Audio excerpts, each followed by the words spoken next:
বন্ধুরা ভাবছো তো চিকেন দিয়ে চিকেন কারি বা চিকেন কষা আর খেতে ভালো লাগছে না।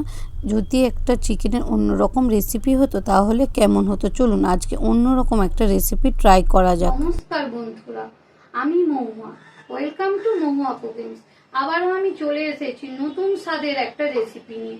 চলুন বন্ধুরা রেসিপিটা এবার শুরু করা যাক। এই চিকেন রেসিপিটা বানানোর জন্য আমি 1 কিলো চিকেন নিয়ে নিয়েছি 1 চামচ আদা রসুন বাটা আর 2 চামচ সর্ষের তেল আর 2 চামচ গোলমরিচ গুঁড়ো, স্বাদ মতো নুন আর 2 চামচের মতো কাশ্মীরি লঙ্কার গুঁড়ো দিয়ে খুব ভালোভাবে ম্যারিনেট করে 1 ঘন্টা রেখে দেব। তারপর গ্যাসেতে একটা কড়া বসিয়ে দিয়ে দেব বেশ কিছু পরিমাণ তেল, দিয়ে ওই যে ম্যারিনেট করা চিকেনটাকে ওর মধ্যে দিয়ে দেব। তারপর চাপা দিয়ে মাংসটাকে খুব ভালোভাবে রান্না করে নেব। এর মধ্যে এবার একটা মশলা বানিয়ে নেব। সাজিরে, সামরিচ, গোলমরিচ, গোটা জিরে, গোটা গরম মশলা, শুকনো লঙ্কা, জায়ফল দিয়ে খুব ভালোভাবে ফ্রাই করে নিয়েই সেটা নামিয়ে রেখে মিক্সির জারের মধ্যে দিয়ে দেব আদা রসুন ও কাঁচা লঙ্কা, খুব ভালোভাবে পেস্ট বানিয়ে নেব। এদিকে মাংস থেকে খুব ভালোভাবে জল ছেড়ে দিয়েছে। দেখুন বন্ধুরা, চাপা দিয়ে রান্না করার জন্য মাংস থেকে কতটা জল ছেড়েছে। আবারও কড়াতে কিছুটা তেল দিয়ে দেব গোটা গরম মশলা, গোটা জিরে আর শুকনো লঙ্কা ফোড়ন দিয়ে একদম ছোট করে কুচনো পেঁয়াজ দিয়ে খুব ভালোভাবে পেঁয়াজটা ভাজা করে নেব।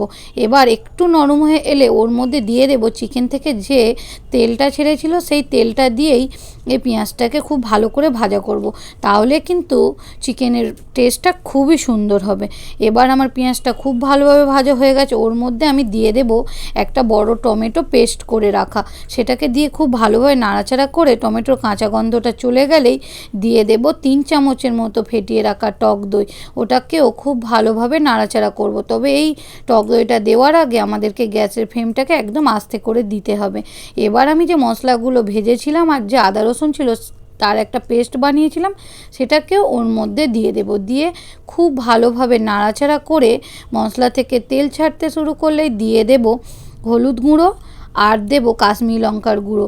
এখানে আমি হলুদ গুঁড়ো নিয়েছি 1/2 চামচ আর কাশ্মীরি লঙ্কার গুঁড়ো নিয়েছি 1 চামচ, নুন নিয়েছি স্বাদ মতো। এবার খুব ভালো করে নাড়াচাড়া করে মিশিয়ে নিয়ে সেই যে ভেজে রাখা মাংসটা ছিল সেটাকেও এবার ওর মধ্যে দিয়ে দেব। এবার মাংসটা ধীরে ধীরে ফুটতে শুরু করবে।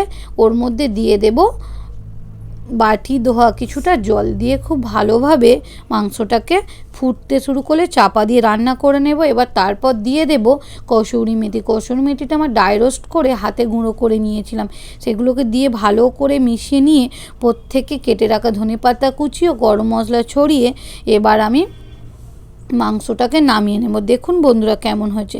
এই রকম অবশ্যই বাড়িতে একবার বানাবেন, খেতে কিন্তু দারুণ টেস্ট হয়। এই ভিডিওটা যদি আপনাদের ভালো লেগে থাকে তাহলে ফেসবুক থেকে দেখলে ফলো আর ইউটিউব থেকে দেখলে সাবস্ক্রাইব করে দেওয়ার অনুরোধ রইল। আর এটাকে আমি একটা বোলের মধ্যে সার্ভ করব। ভালো খাবেন, সুস্থ থাকবেন। দেখা হচ্ছে কিন্তু নেক্সট ভিডিওতে। বাই বন্ধুরা।